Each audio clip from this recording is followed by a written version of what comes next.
Welcome to The Craft. I'm your host, May Globus. This podcast is a collection of intimate conversations on artistry, mastery, and life with talented, passionately curious creatives and entrepreneurs. Most are dear friends, some are those I've admired from afar. I hope you enjoy these conversations, this exploration of the humanity that connects all of us, as much as I do having them. Thank you for being here and for listening. This episode is sponsored by Happy Fox Health, a natural supplement brand focused on sea moss, a marine algae that has 92 out of 102 essential nutrients that your body needs to thrive and regenerate. I've used a number of their products and found it's really given me clarity of mind. Visit happyfoxhealth.com and use promo code THECRAFT for an exclusive 15 to 20% discount off your first product purchase. Mark George possesses an original perspective. Someone with the ability to look at the world and spaces in it with a nonconformist eye. The longtime designer and furniture maker recently founded August Studios, an East Vancouver building for artists, designers, and makers to work, learn, and collaborate. Born in Miami, his family moved to Seattle when he was 10 years old. His bank consultant father was battling leukemia, and the city had a cancer research hospital with a necessary treatment. His father's search for new bone marrow became a national story on Oprah, Geraldo, and 60 Minutes. At the time, only blood relative bone marrow transplants were allowed, and he had been adopted. With the help of a voice analyst consultant for the FBI, an extended search, and a subsequent lost court case, eventually a donor from Sweden was found a decade later. For cancer recovery, the family relocated to Vermont, where they lived a simple and idyllic life in the middle of the woods. Mark went to school in New York for fine arts, sculpting, and painting. He then spent some time in Philadelphia before winding up in Vancouver for his master's in architecture at UBC. During his career, he focused on modern architectural design and worked on projects with a number of architects, artists, and institutions. In this conversation, we imagine being a witness to his father's cancer journey growing up and recently learning about his father's autism, how he learned to deconstruct systems and how it's influenced his work, how he constantly sees shapes in everything and relates them to places on his body, his experience-based approach to designing spaces and objects, his woodworking classes based on the late Enzo Mari's open furniture design concept, what fascinates him about how his daughter operates in the world, and much more. Please enjoy this wide-ranging conversation with a spatially brilliant, observant, and introspective Mark George. Mark George. Hello. Welcome to The Craft. Thank you. Nice to be here, May. Thank you for being here. We're new friends. Mm-hmm. Yes, we met several months ago when my friend Eric Veloso still had his office, his Street Dreams Vancouver office, in one of the buildings that you were operating out of.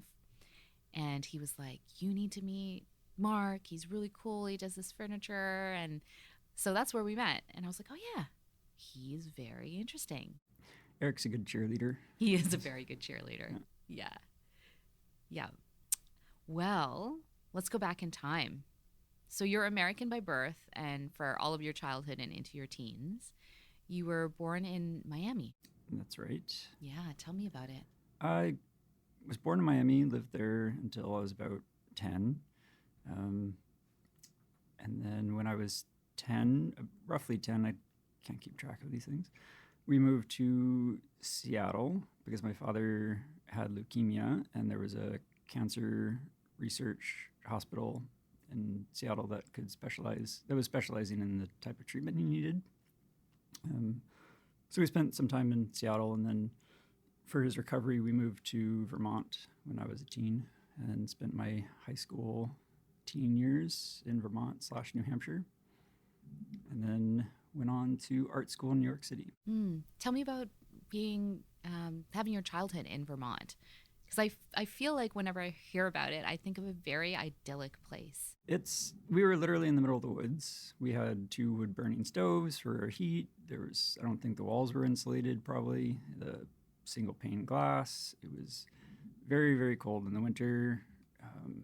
But we had like a pond with a waterfall, and it was very idyllic. And it was very much the opposite of what Miami had been, which was very hot climate and dirty and just kind of gross. I mean, the beaches are beautiful. The rest of it's kind of a strip mall. So it's got, some idyllic locations, but a lot of the time you're just overheated in a car. So Vermont was very much the opposite, which is why we went there, because he needed a very safe, clean, depopulated environment because his immune system was very compromised. So we became very isolated. Mm-hmm. Tell me about your parents. Tell me about your mom and tell me about your dad. What are they like? Well, my father is recently, when he turned about 60, he was diagnosed with autism, which we had never attributed, which we had never known growing up. So he was always different, but we never pathologized it. We never had a system to manage that relationship. Like, how do you have an autistic father, and what are those relationships? How are those relationships affected? But he was very, very intelligent, like really high IQ, which made him really interesting to talk to. And we loved puzzles and kind of understanding how the world worked. So that was great. He worked as a bank consultant and knew how to rob a bank. So I learned all these stories about like how to literally rob a bank and how to forge signatures or all kinds of stuff. So that was like fun. I liked learning about how to kind of sneak through, like deconstruct a system and take it apart and find ways to manipulate it, kind of like a puzzle. And I think that's something that's always stuck with me, that I got from him for sure. Mm-hmm. If I remember too, when we were having our last chat as well, and you were talking about your dad's bone marrow transplant, you were saying that because he has had a donor, that the blood that would Right. create, I'd love for you to talk about that because I was so fascinated. So my dad was adopted, and he was diagnosed with leukemia, which is bone marrow, which is cancer of the blood. And when I was a kid, they were trying to get his birth records released because they could only do a blood-related bone marrow transplant. Your bone marrow is what makes your blood. So if they swap out your bone marrow, but a new bone marrow, your blood will be cancer-free. That's the idea, if your body doesn't reject it. So they could only do this from donors that were blood relatives at the time. So he went to court to get his birth records released. This went on for a number of years. His life expectancy was always imminent. Like it could be any day, it could be 3 years, but it wasn't very long. So this court case was very important. And in the 80s, identity politics and rights for adopted children were very hot topic. And he wound up on Oprah and Geraldo, and 60 Minutes was doing an ongoing special about him. He had book offers, movie offers. It's quite a big deal. And it went on for a number of years with the court case. And then at one point, his mother came forward, recognized herself, and agreed to an interview on 60 Minutes. The 60 Minutes blanked out her face, like shadowed it out, but they didn't distort her voice. The next day, and she explained, I don't want to be a part of it. I don't want to help. I can't help. It would ruin my family. We're very religious. I'm not going to come out and I'm not going to participate.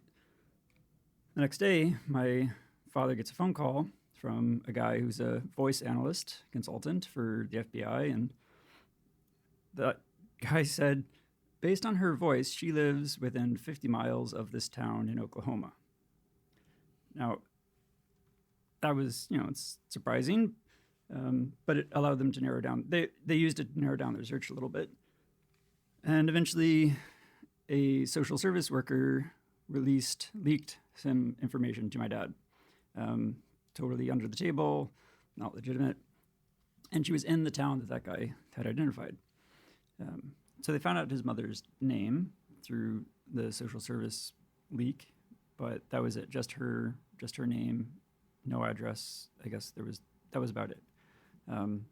But they managed to contact her through a lawyer, and then my mother somehow got a hold of her phone number and would call her up and pretend to be a friend and try to get her to mention other relatives' names in the conversation.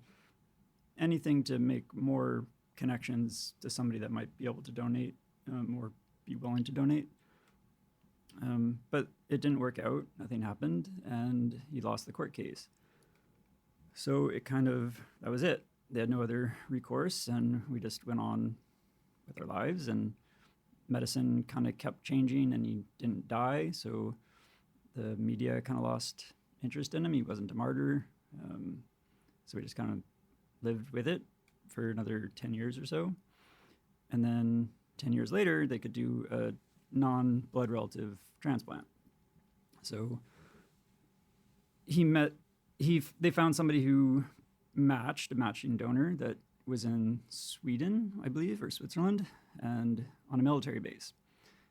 And a psychic my mother had gone to years before had said that there was going to be somebody blonde and in the military that was going to somehow be related to this.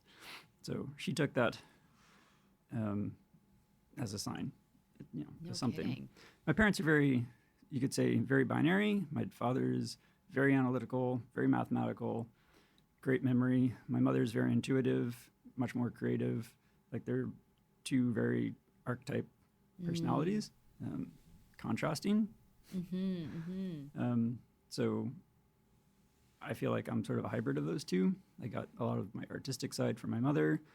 She was always refurbishing furniture, renovating houses, painting on furniture, just very free-spirited and open. And my father was very technical and knew he could build things, but he was an analyst and a engineering type. So I'm some sort of amalgamation of the two. Having gone on to fine art and then architecture. Yeah. And I think it's so interesting that someone's body can produce, especially with the transplant, that it can produce blood that doesn't match the DNA of the other parts of your body. Oh, yes. Yeah. So eventually they did find this donor, and the donor was a different blood type than my father, but that wasn't the most critical thing. So my father actually changed. So your bone marrow is what produces your blood. It was somebody else's bone marrow, so it actually changed his blood type. But additionally, the blood is produced on the DNA of the bone marrow. And the bone marrow is a different DNA. So his blood is actually a different DNA as well as a different blood type than the rest of his body. So he's got these two sets of DNA. If you take a tissue sample, it's different than a blood sample. And then he works as an identity theft consultant, and he's adopted. So he's born with one name, has another name. He legally changed his name. So there's all this like mashing up of like who a person is, which I grew up with, and I think really affects the way that I perceive the world and the way that I make art. And yeah, it's been a big influence, I think. I'm sure. Yeah, huge influence. I mean, so much in your childhood shapes who you are and how you think and see the world for better or for worse, right? But I'd love to know about you and what you were like as a child, and also, where obviously your artistic sensibilities come from your mom. But yeah, I'd love to know what that looked like for you as a child. I mean, I was drawing all the time. I would sit in the hallway and draw. I would draw make drawings as presents. I really grew up with very visually inclined and using it as a way to document the world around me. I wasn't very creative. Like I didn't make images up out of my head. It was always a rather passive observation, which I think continues today. I try to be rather passive in the work that I do and allow things to happen through a series of processes rather than starting out with an idea and resolving it. Were you introverted, shy? Oh yeah, I think I was an anxious child, and once my father was in the hospital, it was a lot of alone time and walking around a hospital, surrounded by people going through trauma, having our own trauma, seeing my father like behind a plastic screen with his hair being shaved. Like I shaved his head when he was going through chemo and radiation. So there's a lot of trauma for a couple of years. I think I started developing some OCD characteristics. I would notice these embedded brass lines in the concrete floor of the hospital. And I would just walk around the hospital, like tracing these lines with my eyes and kind of, I would just like look down. I didn't want to make eye contact with people. And I would just sort of notice the geometry around me. And that's the earliest recollection I have of that, but it's continued for the rest of my life. I do it constantly. I'm doing it right now. Like, I see patterns in floors and in text, in everything, the curb, car wheels, your eyebrows, your hairline, your shirt. And I'm constantly tracing these things with and sort of relating them to my own body in some way, whether it's the curve of my teeth or the curve of my forearm or the distance between my shoulders. It's like a constant thing. Mm-hmm. And I think it's related. My father was recently diagnosed as autistic. So I've started questioning whether some of these characteristics are autism in myself. And I suspect there is some degree of that. I've taken some self-reported testing that says I'm most likely on the spectrum. And then my mother's ADHD, and it's always been part of our life, knowing that, being aware of what ADHD behavior was like. So I'm kind of like full of all these acronyms, and it's always been part of my life. But yeah, and I'm just curious to know. You're like saying I'm full of these acronyms. Yeah. Like, how does that make you feel? Like, is it something that makes you feel like afraid or like kind of an other, or for you it's just that's who I am? There's parts of it that I like really appreciate. I think I do see things differently, and I like exploring those things. I like some of the obsessiveness that comes with it. I like that I sort of index a lot of stuff in my head, and I can reference it later. But there's also the anxiety side of things makes it hard to do other things like paperwork, like answer questions on a form. Like I overthink things.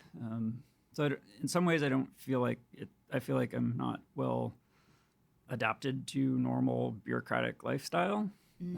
But I feel like I'm very creative and very spatially. I think I have a good spatial imagination, and I like problem solving and deconstructing assumptions about the world, about things. But it's definitely a struggle. Yeah. Interpersonally as well. But. Yeah. I imagine, there would be the ups and downs of all of that. But being able to see the world in a different way than other people is it can be an incredible gift as well. Well, I've recently been chatting with an artist at our studio, August Studios. She has a show up at the moment, and she's learned about her own autism through her child being diagnosed. And so then having these conversations, she's kind of pushing me to learn more about the potential of my own autism, and hearing a lot of commonality. It's like, oh, right, this is something that a lot of people in the world do. I'm not the only one that looks at geometry and patterns and lines in the world. And it's kind of it's interesting because it means that there's, documentation and conversations and stuff out there in the world that I'd never been, like I never even told anybody about these things until I was well into my 20s. It was just always felt outside, a little different than everybody else. So to hear that it's like a well-researched, understood thing, it's interesting. Yeah, I imagine it makes one feel less alone. Yeah. I've always wondered, I have, myself included, friends who just love symmetry.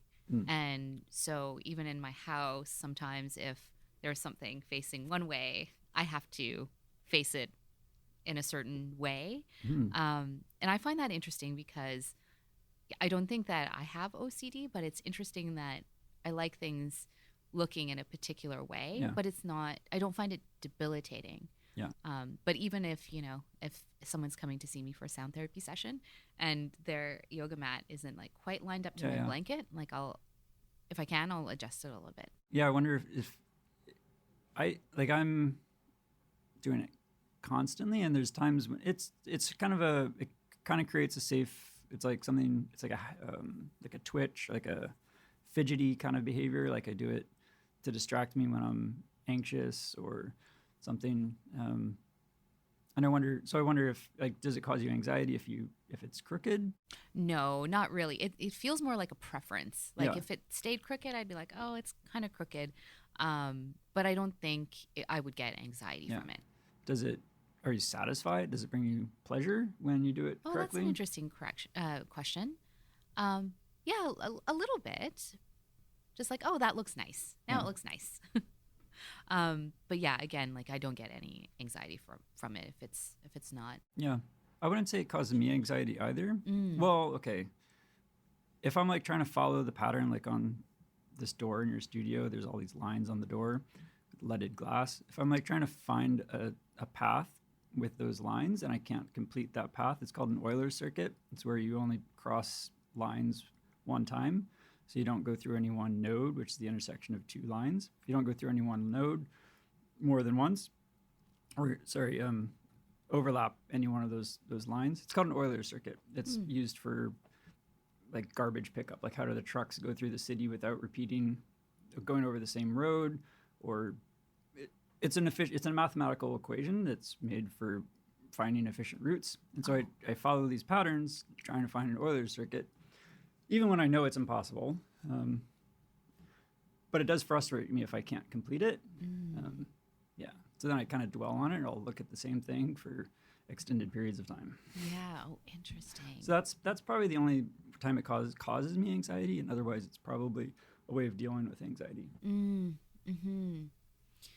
It's fascinating that you're talking about this, and then I think of your career path and all of the different things that you've done. You're talking about your spatial awareness.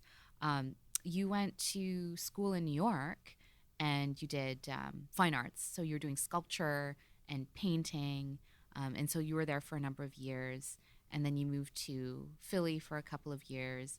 And then you ended up in Vancouver because you were taking your master's in architecture at UBC. Yes. I'd love to know more about this path that you were on with your schooling. So in school, I really liked the nature of the studio environment of like working around other people, having feedback, like sitting down and like talking to people about work and art. And there's no commodification of it at the time. It's an ongoing process, and I really liked the collaborative nature. And I had a couple art shows outside of school, and it kind of felt like a party scene. Like we were all 20 something, and it just felt like it wasn't about the work. It wasn't about collaboration. It was really just like an excuse for people to get together, which at the time, I was idealistic. I was like, oh, it's about art. It's about ideas. But I think we were just too young to take that as seriously as I wanted to. But I really wanted to work collaboratively and less about sort of the solo artist genius type, I suppose. And then I started doing renovations on houses. I was a woodworker, cabinet maker.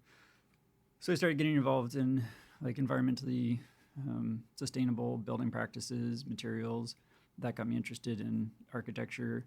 So then and the idea of working collaboratively with specialists and a team of designers, and that all sounded more like what I was interested in from my school experience.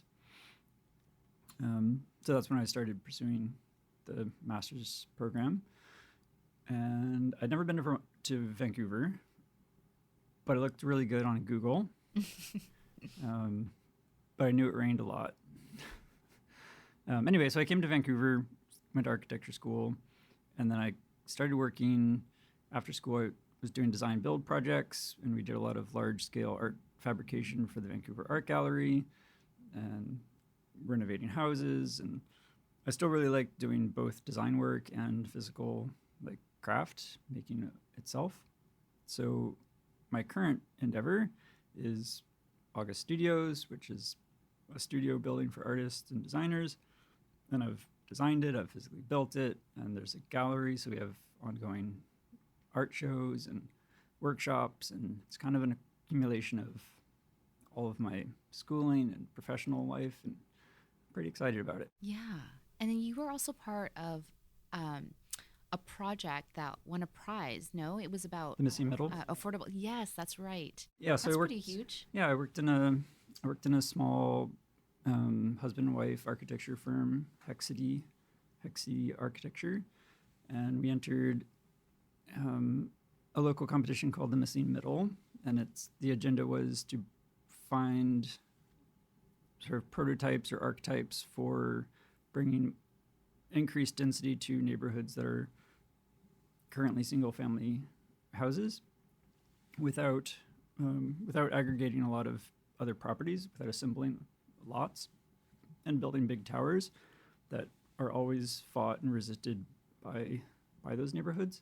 So trying to find something that would fit into those neighborhoods, would be relatively welcome, but would increase the density and lower the cost of living in Vancouver.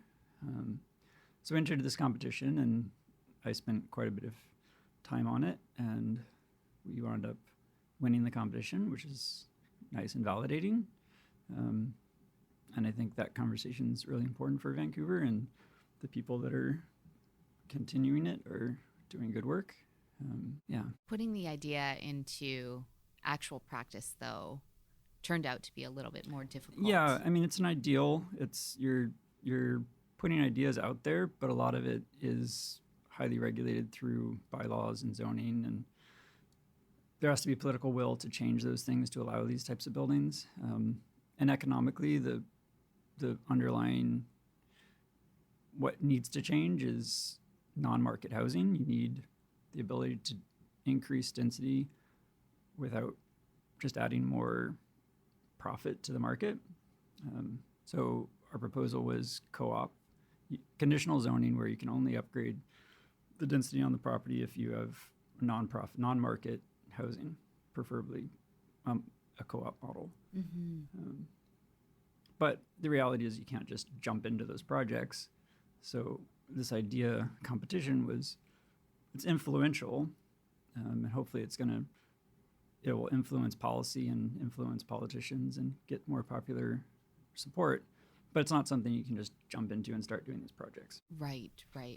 So when you say co-op, can you explain to listeners what that means? And is it similar to how co-ops work in New York? In New York, I'm not sure. So the traditional model of a co-op in Canada, there were tens of thousands of co-ops being built for decades. It was a booming industry because the government invested in it. The government was giving long-term mortgages. They were really supporting co-ops. Generally speaking, the idea is that the people who live in the building own the building as a member, and then they contribute to the maintenance, and it's sort of like a strata of sorts, but you're doing the physical work yourself. You're agreeing to do lawn care and painting and just general maintenance, and everybody contributes as a community. And the co-ops that are long-standing in Vancouver do typically still work that way.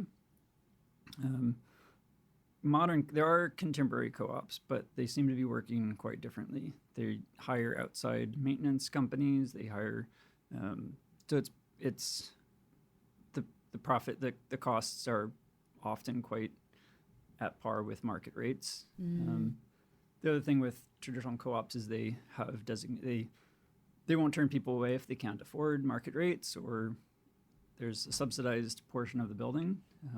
So it allows for more diverse occupants, income levels.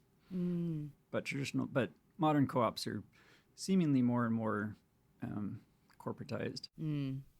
As so many things are. Yeah. And so you have August Studios now, and I've been to a couple of the art shows, and it's awesome. And my friend Adele is one of the small businesses that's in there right now. She just moved in. Yeah, she just moved in. I'm curious to know what made you want to start this space? Is it something that you saw was missing in Vancouver? And was it a sense of wanting to be around people you could soundboard and collaborate with? Yes. It started largely because my partner at the time, Mayanne Villanueva, was expanding her ceramic studio. So she had about 600 square foot studio, and it was growing quickly. So we found a building substantially bigger than what she needed at the time. So we had a couple thousand square feet of space that we could do other things with. So we could rent it out, we could do workshops, and that got really interesting. I really liked the idea of workshops and sort of educating, giving people the power to make their own stuff and be more critical of the built environment around them through learning how to make it themselves. So I've always liked teaching. I've always liked showing people how to make things and figuring out how to make things myself. And the idea of a community as well, for sure, like having a bunch of creative people around and having that sort of studio environment all the way back from undergrad. And you're creating now too with your furniture. The chairs that you make out of wood, which are really, really contemporary and super minimal. Yeah, so I do an intro to woodworking workshop, and we make a chair. The chair is designed by an Italian designer, Enzo Mari. He was an Italian communist. He recently died from COVID, unfortunately. But he designed a series of furniture and published a manual on how to make the furniture yourself from lumber you can get at the hardware store. So it was very sort of DIY, accessible, lowbrow. Like it didn't have to be perfect. It was very flexible, and yet it's a very comfortable chair. But he never manufactured these things. There was never mass production. It was always you could buy the little magazine, the little book, and it would instruct you on how to build it or give you the dimensions of the pieces at least, and then you could figure it out from there. So I teach people how to use the basic tools, the more modern tools, on how to build these chairs themselves, and it's really fun. Yeah, they look really, really cool. Yeah, for sure. Yeah, I use them all the time. They're my dining chairs. You're doing workshops now, aren't you? Yeah, so I'll continue doing that workshop. At the moment, we're doing a collage night. So one of the artists in our studio building is Lydia Cecilia, and she's a local collage artist. And she's running these collage nights, which are super fun. Everybody just get 6, 7, 8 people together and cut up magazines and glue it together. And it's really just a couple hours to decompress and socialize. And it's not a consumer-based experience. It's a very sort of mindful experience, which is one of the things that I want to continue doing in this space. Yeah, I was going to ask if making objects and say making these chairs, if it's very meditative for you.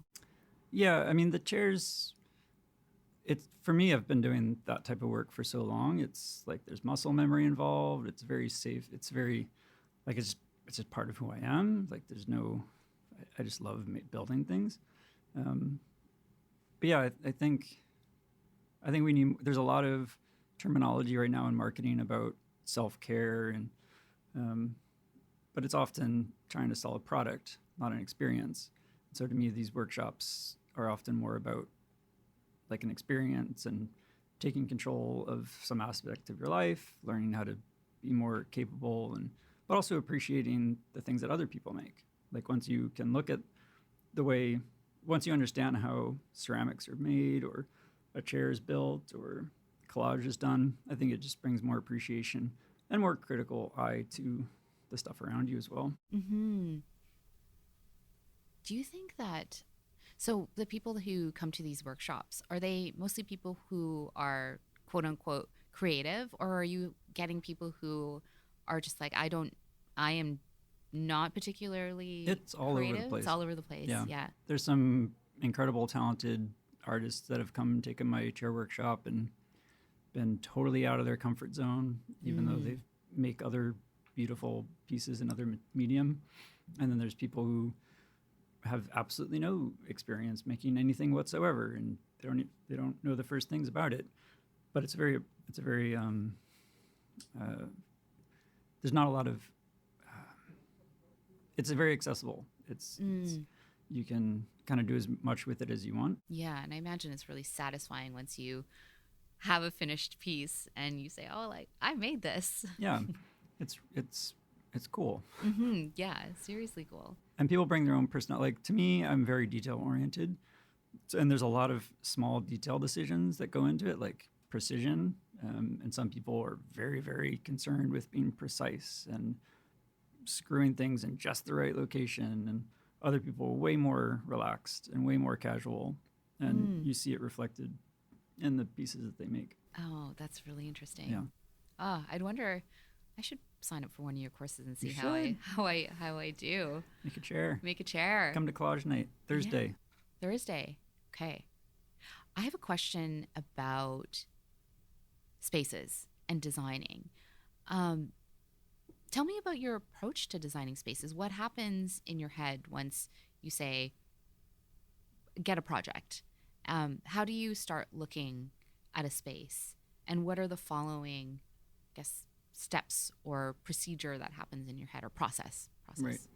Well, I think the most important thing to me is the experience of the space and identifying features that are pre-existing that you really want to emphasize or make sure it doesn't get obstructed, that somehow you can make sure you preserve, whether it's a view or a certain material that's already there. If you're renovating a space, whether it's sort of a history of the building that you might want to preserve. Defining those things is the experience of walking through a building, living in a space is top priority for sure. Like, I was at an art show the other day and somebody said that architecture was art. And I don't think it's wrong, but I think 90% of architecture is very functional. It's very like we need to solve a problem. The building is here to solve problems. It's not here to be expressive. It's not here to be art most of the time, because there are real problems, and a simple, straightforward, practical building is very efficient and it solves problems. And I think 99% of architecture is that. And then there's a small sliver where you've got the right combination of designer and client and site, where it's able to, everybody's interested in making something that's more than just solving a problem. And I think those are the best. Those are the projects that we think about when we think about good architecture. They're relatively far and few between. Any projects you've been proud of that you've done, where you look back and think, yes, I really, really loved what I designed and created there? I'd say more objects I think about more than spaces. Spaces, when you work in a firm, I haven't always been on a project start to finish, so I don't feel the same ownership, because you're often picking up somebody else's project or you're handing it off to another person. So my level of involvement has always been kind of, I don't feel the same ownership over those projects as I do over, say, August Studios or furniture pieces or art pieces that I work on. And I think that's part of what's kind of leading me more towards the art world again, is that sense of like really having a connection to a project all the way through. Mm-hmm. And when you're designing a space and designing an object, is your process for doing that different? Oh yeah, because you can be more absurd, because you don't have as many compounding and complex problems to solve at the same time. So you can, a table can be quite ridiculous or impractical in a lot of ways, but you can live with it because you like it as a piece of art, or you appreciate that it changes your behavior a little bit. You can accommodate those things. Whereas in architecture, we expect it to be very, it needs to function properly. Mm-hmm. It can't leak. It can't, be too delicate. It can't, it's got to be accessible to a lot of different people. Whereas a piece of furniture or a piece of art, it can embrace the absurdity a lot more. Yeah. And I think having absurd experience is good. Mm-hmm. So. Yeah, because it takes you out of your head a little bit. Yeah, and it changes the way that you perceive other things. You might become more, the more absurd experiences you have, the more you're going to see the world differently. Right. So a couple more questions. And I really appreciate your time. What's next for you? Anything new that you can share that's on the horizon for you? I think I'm going to take more time to be making my own. I want to make a furniture line. I want to make a $100 chair. I just want to take more time to be making stuff on my own.